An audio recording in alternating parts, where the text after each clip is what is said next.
हम मीनू झा प्रणाम करै छी सब मिथिलावासीके। आइ हम एकटा बेटी कुमारी गीत गाबऽ जा रहल छी। संग दऽ रहलथि हैं श्रीमती माला झा। नीक लागत तऽ लाइक शेयर जरूर करब। धन्यवाद। जय मिथिला, जय मैथिली। जाहि दिन आगे बेटी तोह अवतारल,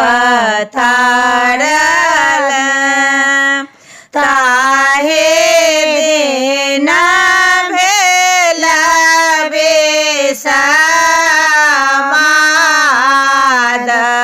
गे, ताहे दिन भेल बेसमाद हे। चिंता निंदा हरैत भेल बेटी, थेरा नाहि रहल गे आन गे, थेरा नाहि रहल गे आन गे।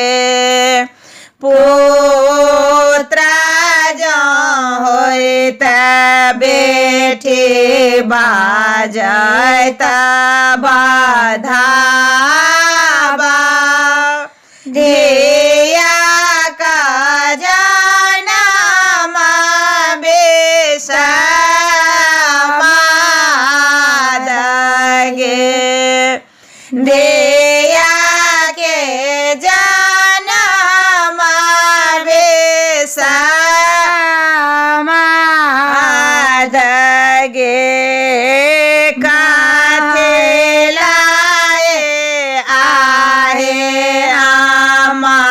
धिया का जनम देला, खाए ताहो मारे चपाचास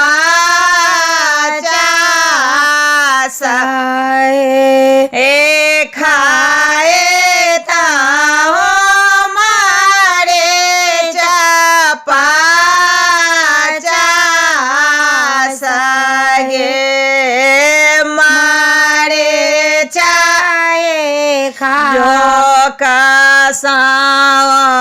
धिया दूरे जाए ते, छोटे जाता धिया का संताप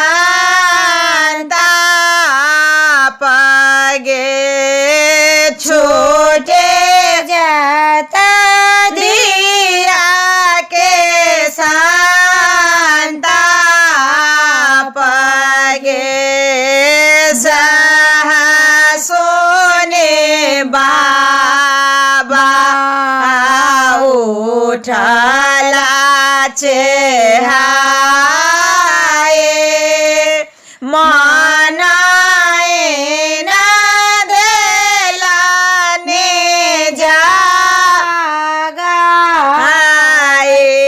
हे, गारला धाना बेटे हम नाही राखबा, बदिया होए तबे बाहाए,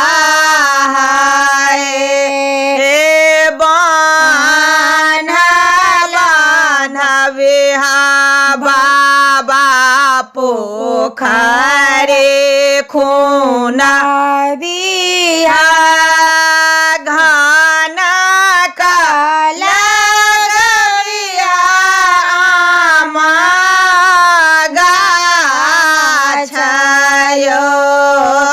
हंस छोटे